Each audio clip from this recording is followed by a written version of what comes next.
پیارے بچوں، ایک دفعہ کا ذکر ہے، ایک جنگل میں مینو چڑیا اپنے بیٹے کے ساتھ رہتی تھی۔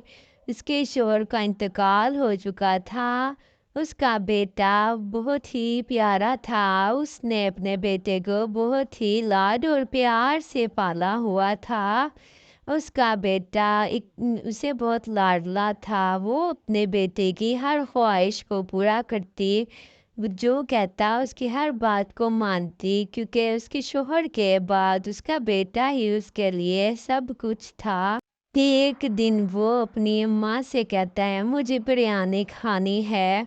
اس طرح سے تینوں چڑیا نے بریانی کا ٹھیلا لگایا ہوا تھا۔ وہ بریانی بیچا کرتی تھی، بہت ہی لذیذ اور مزیدار سی بریانی، چکن والی بریانی بنا کر بیچا کرتی تھی۔ اس کے پاس ایک دن پنکو آتا ہے اور کہتا ہے، مجھے ایک پلیٹ بریانی کی تو تیار کر دو، بنا دو، مجھے کھانی ہے، اور ایک مجھے دے دینا، میں گھر اپنی بیگم کے لیے لے کر جاؤں گا۔ اس طرح سے ٹینا چڑیا اس کو 2 بریانی کی پلیٹس دے دیتی ہے۔ وہ اپنی پلیٹ تو وہ وہیں کھا لیتا ہے اور دوسری اپنی بیگم کے لیے لے جاتا ہے۔ تینوں بھائی، مجھے آپ سے چکن بھی لینا ہے، میں آپ کی دکان پر آؤں گی چکن لینے کے لیے۔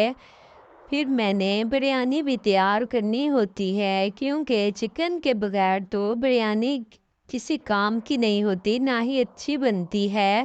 اس لیے میں آپ کی دکان سے ہی چکن لیا کروں گی آج سے۔ بریانی کھانے کے بعد پنکو اپنی چکن والے ٹھیلے پہ آ جاتا ہے، پھر چکن بیچنے لگتا ہے، اور اس کے پاس ایک گوری آتی ہے۔ وہ کہتی ہے، مجھے 2 کلو چکن تو دے دو۔ پنکو بھیا، آپ نے چکن کیسے دینا ہے، کیسے دیتے ہو؟ میں تو 600 روپے کے کلو حساب سے دیتا ہوں، 600 روپے کلو دیتا ہوں۔ پنکو بھائی، اتنا مہنگا ہو گیا ہے، چلے مجھے 2 کلو چکن تو دے دیں۔ اس کے بعد کبوتر بھائی آتا ہے۔ مینو نے بھیجا ہوتا ہے کہ جاؤ، جا کر میرے لیے چکن لے کے آؤ، اور میں نے بہت ساری بریانی بنانی ہے تاکہ میں پورے جنگل کے پنچھیوں کو دے پاؤں۔ اس طرح سے میری بریانی ختم ہو جاتی ہے۔ پنکو بھائی، کیسے لگایا ہے چکن؟ کبوتر بھائی، 600 روپے کلو، اتنا مہنگا ہو گیا ہے چکن، تو میں کیا کروں؟ اتنا مہنگائی ہو گئی ہے، کیسے بریانی بنائیں ہم؟ اس کے بعد مینو چڑیا خود آتی ہے اور کہتی ہے کہ بھائی، کبوتر آیا تھا آپ کے پاس، آپ نے اتنا مہنگا چکن بتایا ہے، اتنا مہنگا چکن کیوں لگایا آپ نے؟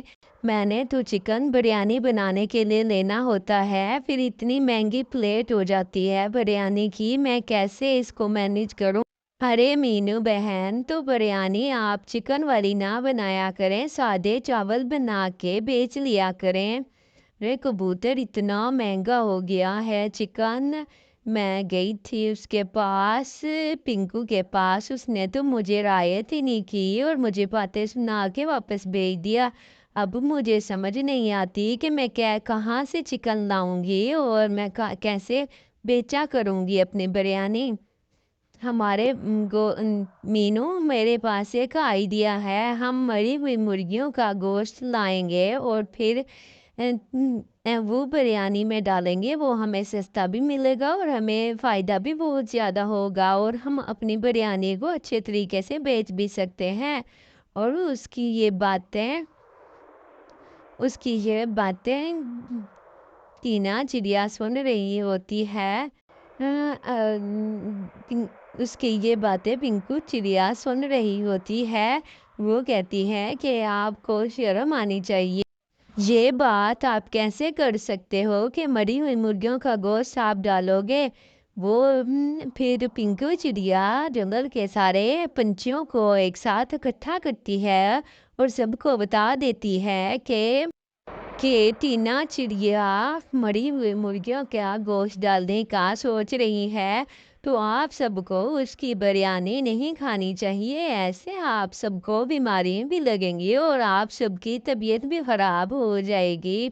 اس سے بہتر ہے آپ لوگ گھر کا کھانا کھاؤ تاکہ اس کا ٹھیلا بالکل بند ہو جائے اور وہ دوبارہ اس کو بنانے کا نہ سوچے۔